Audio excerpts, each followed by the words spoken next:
When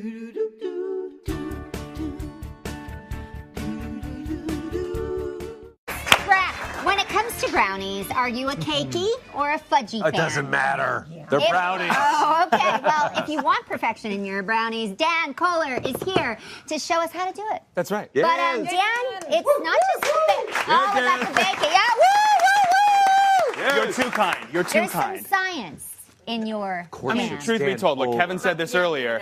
There's science every time you step in the kitchen, right? Right, exactly. And actually figuring out what's happening in your brownie recipe will really help you guys at home understand exactly how to get the perfect result. Because sometimes you look at a brownie recipe in a magazine or in a cookbook, and it doesn't tell you if it's fudgy or cakey, does it? It just says, you know, so-and-so's ultimate brownie. But if you want to change it, if you want to figure it out, you need to know these rules. I fear that there's going to be a lot of sampling going on. Well, you know, we should probably there might be a little.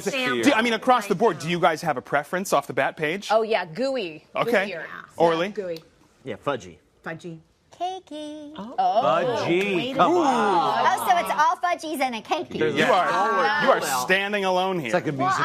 You know, nothing else to do. Cakey. When you're a cakey, you're a cakey all the way. So when you're baking at home, the thing you want to learn about brownies is that it's actually very simple. It's just fat, sugar, eggs, and flour. But when we're talking about fat, it's not just butter this time.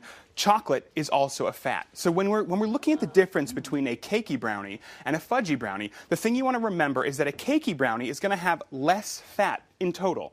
So right here, if I'm making a cakey brownie, I've got half a stick of butter and only 4 ounces of chocolate. If I'm going to move that recipe up to a fudgy brownie, I'm going to go for a full stick of butter and 6 ounces of chocolate. No wonder we all like that. Now, in this choose your own adventure layout, I've already chosen that we're going with fudgy brownies because I wanted to melt this chocolate ahead of time. And clearly I was right, 5 out of 6. Somebody's a follower.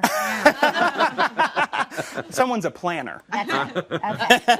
What if you don't want to use, could you use margarine or oil? You know, in this case, since we're actually melting the fat, I melt that chocolate with the butter. You can go ahead and swap in coconut oil or vegetable oil. If I was relying on the butter, you know, in some recipes you see you've got to cream the butter with the sugar. In that case, you're relying on butter to provide a lot of structure.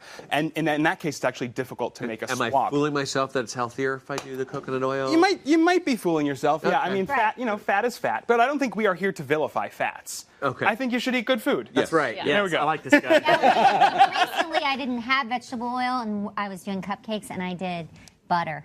And it was so good. It was so good. You loved it. You loved it. You don't have to whisper about that. I whispered to myself. True. So the next thing that we're going to come across in your brownie recipe is sugar. And sugar not only provides sweetness, but it actually provides texture and some of that volume.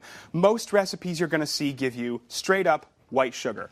But since most people here prefer fudgy brownies, if you guys at home want to take this up a notch, chemically speaking, you need to use brown sugar instead of white sugar. That gives you an even chewier, denser, fudgier That's brownie. a drop the mic moment right It there. is. You know what else it is? It's a Dan Kohler science moment. Just like awesomeness is Wait, the word. Dan Kohler, did you just make up a word? I said densier. You which said is densier. Yeah, I think that's a word. I feel like we should start a group text and we should all make fun of you for using incorrect English because you guys, that's what he does. But can we roll the tape back? Because Kim misspelled diaper earlier. So we are. But I added the little brownies. Maybe we can say fudge science. So once I've got that sugar in there, the next really main ingredient is eggs. Now, to me, there's a third variety with brownies. We've got fudgy, we've got cakey, but we've also got that crinkly, crackly, shiny top. Do you know what I'm talking about? A brownie with Mod Podge. Yeah, exactly. The crafters know exactly what I'm Yes. talking about. If you want to make sure you get that, what you want to do is use whole eggs. If you don't like that crinkly top, beat your eggs before they go in and then just fold them in. Now, what happens here, when I put whole eggs in and pull out the trusty powerful one. Whoa. What happens here is actually we beat those eggs with the sugar. We are making a mess today. That's my and department. some of that Leave that up to sugar, me. some of that sugar blends with the egg white and it rises to the top in the oven. Because essentially what that shiny crust is, it's a very thin layer of meringue, which I don't think anyone ever expects is actually happening, chemically speaking. But you beat that sugar with the egg whites and a little bit of it separates and it's very light, so it floats right to the top. You can actually see it here on this brownie. Sure. You know where I could see it even better? If I had a Well, it's time to bring them in. Bring them. Do we have them? Come on, bring them in. Bring them in. Bring them in. And is there an alternative to No, eggs? everybody don't. Nobody touch nothing. That's just me. Okay. I got the Not yet. bad one. Nobody touch nothing until I say so. Good.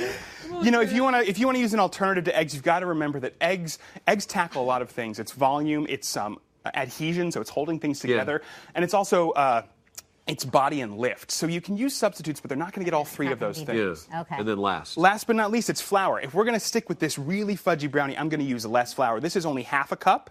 Okay. Oh. Fold that in nicely, and I'm going to use a little bit of cocoa powder because we want to amp up that chocolatey flavor. Oh, that's a nice twist. Yeah, and of course, You're you going want to Fudge use those 1000 stalwarts. You want to make today. sure you've got some salt in there, and you want to make sure you've got a little bit of vanilla because this really rounds out that chocolatey flavor.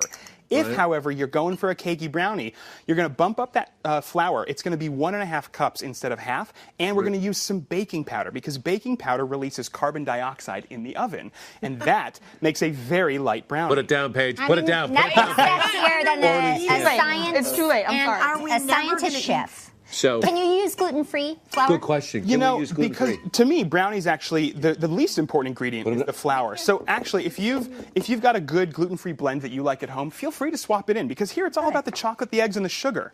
Now, these are the fudgy ones, right? You've got the fudgy with We a have the shiny crust fudgy. on there. All right. So Jenny's going to become a... All right, let's see if I'm coming over to the other side. See if we can convince you. The fudge and the crunch combo. This is You love that. Good. Are you kidding me? A little bit of science goes a long way, guys.